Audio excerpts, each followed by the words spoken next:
Hello everyone and नमस्ते। आप सभी का एक बार फिर से स्वागत है मेरे यूट्यूब चैनल रूहानी किस्से में। तो कैसे हैं आप सब?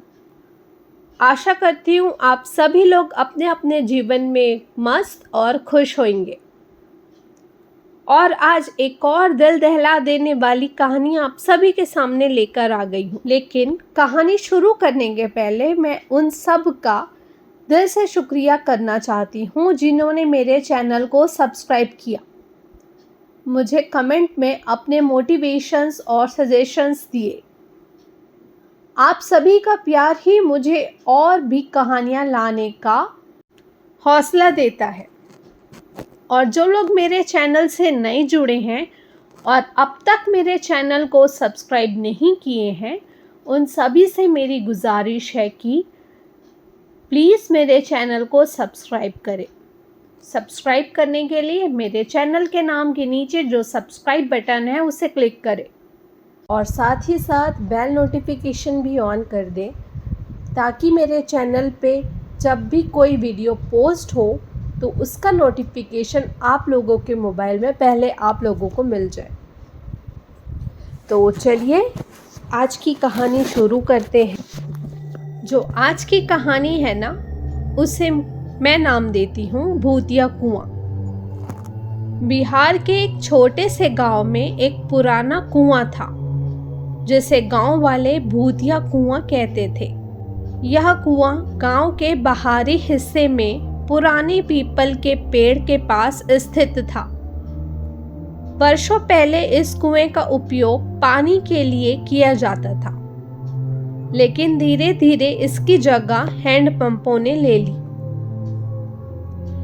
गांव के बुजुर्गों का कहना था कि इस कुएं के पास कुछ भयानक घटनाएं घट चुकी थी, जिनके बाद इसे बंद कर दिया गया। गांव के लोग मानते थे कि उस कुएं में कोई अदृश्य शक्ति रहती है जो वहां जाने वाले लोगों को अपने अंदर खींच लेती है। रात के समय कुएं के पास से गुजरने वालों को अक्सर किसी के रोने और मदद के लिए पुकारने की आवाज़ सुनाई देती थी। इसलिए गांव के लोग रात के समय उस कुएं के आसपास जाने से बचते थे। एक दिन गांव में रामू नाम का युवक आया जो गांव के किसी अंधविश्वास पर विश्वास नहीं करता था। उसने सुना कि लोग इस कुएं से डरते हैं, तो उसने इसे महज एक कहानी समझा और कुएं के पास जाकर गांव वालों की डरपोक मानसिकता को चुनौती देने का फैसला किया। वह दिन की बजाय रात में उस कुएं के पास जाना चाहता था, क्योंकि गांव वाले कहते थे कि रात में वहां भूतिया घटनाएं होती है। आधी रात के समय रामू अकेले ही उस कुएं के पास चला गया। चारों ओर सन्नाटा था, बस हल्की हल्की हवा की सरसराहट सुनाई दे रही थी। कुएं के पास पहुंचते ही रामू ने देखा कि कुएं के चारों ओर जंग लगी हुई थी और उसमें पानी बिल्कुल काला दिखाई दे रहा था। उसके कदमों की आवाज गूंज रही थी, लेकिन तभी उसे ऐसा लगा जैसे कुएं के भीतर से कोई आवाज आ रही हो। रामू ध्यान से सुनने लगा। उसे एक धीमी आवाज सुनाई दी, जैसे कोई मदद के लिए पुकार रहा हो। आवाज इतनी दर्दनाक थी कि रामू के रोंगटे खड़े हो गए। उसने सोचा कि शायद यह उसकी कल्पना का परिणाम है, लेकिन आवाज धीरे धीरे तेज होती जा रही थी। बचाओ, मुझे बाहर निकालो। रामू के दिल की धड़कनें तेज हो गई। उसने अपने आप को शांत करने की कोशिश की और सोचा कि शायद यह कोई पुरानी आवाज का भ्रम है। लेकिन तभी कुएं के पानी में एक हलचल हुई। ऐसा लगा जैसे कुएं के अंदर कोई चीज तैर रही हो। रामू ने झुककर देखा और उसकी आंखें चौड़ी हो गई। पानी के अंदर से एक सफेद साड़ी पहने महिला का चेहरा उभर रहा था, जिसकी आंखें लाल और सुनी थी। रामू ने तुरंत पीछे हटने की कोशिश की, लेकिन उसके पैर जैसे जमीन से चिपक गए थे। उस महिला का चेहरा धीरे धीरे पानी से बाहर आ रहा था और उसकी आवाज अब और भी स्पष्ट हो गई थी। तुमने मुझे क्यों बुलाया? वह महिला कर्कश आवाज में बोली। रामू अब पूरी तरह से डर चुका था। उसने अपने आप को छुड़ाने की कोशिश की, लेकिन कुछ अदृश्य शक्ति ने उसे पकड़ा हुआ था। उसकी सांसें तेज हो गई और शरीर कांपने लगा। वह समझ नहीं पा रहा था कि यह सब क्या हो रहा है।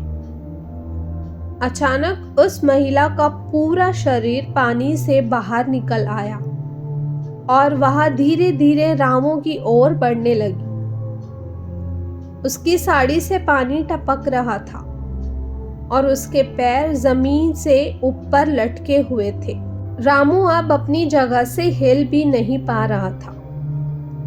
उसकी आंखों के सामने सब धुंधला होने लगा।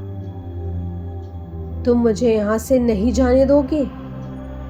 तुम मेरी जगह ले लो, उस महिला ने चीखते हुए कहा और रामू के करीब आ गई। रामू ने बचने की कोशिश की, लेकिन उसकी आवाज बाहर नहीं निकल पा रही थी। उसने जोर लगाकर चीखने की कोशिश की, तभी उसकी आंखों के सामने अंधेरा छा गया और वह बेहोश हो गया। सुबह के समय गांव के लोग जब रामू को ढूंढने निकले तो उन्होंने उसे कुएं के पास बेहोश पाया। वह बुरी तरह से कांप रहा था और उसके चेहरे पर खौफ साफ दिखाई दे रहा था। जब गांव वालों ने उसे होश में लाया और पूछा कि क्या हुआ, तो रामू कुछ भी बोलने की हालत में नहीं था। कुछ दिनों बाद रामू की हालत और बिगड़ गई। वह हर समय उस महिला के बारे में बड़बड़ाता रहता और धीरे धीरे उसकी मानसिक स्थिति खराब होती चली गई। गांव वालों ने उसे शहर के एक अस्पताल में भर्ती कराया, लेकिन डॉक्टर भी उसकी हालत सुधारने में असमर्थ रहे। कुछ ही महीनों में रामू की मौत हो गई। उसके बाद गांव वालों ने फिर कभी उस कुएं के पास जाने की हिम्मत नहीं की। लोगों का मानना है कि उस कुएं में अब भी वह आत्मा रहती है और जो भी उसकी आवाज सुनता है उसका अंजाम रामू जैसा ही होता है। तो दोस्तों, कैसी लगी आप सभी को ये कहानी? अगर ये कहानी थोड़ी सी भी अच्छी लगी हो तो इस कहानी को एक लाइक और मेरे चैनल को सब्सक्राइब करना ना भूलें। आप लोग से रिक्वेस्ट करती हूँ कि आप लोग मुझे कमेंट करें, अपने सजेशंस दें और बताएं कि आगे आने वाली कहानी आप किसके बारे में सुनना चाहते हैं। मैं कल फिर से मिलती हूँ आप लोगों से दूसरी कहानी के साथ। तब तक के लिए bye bye, take care and thank you for watching.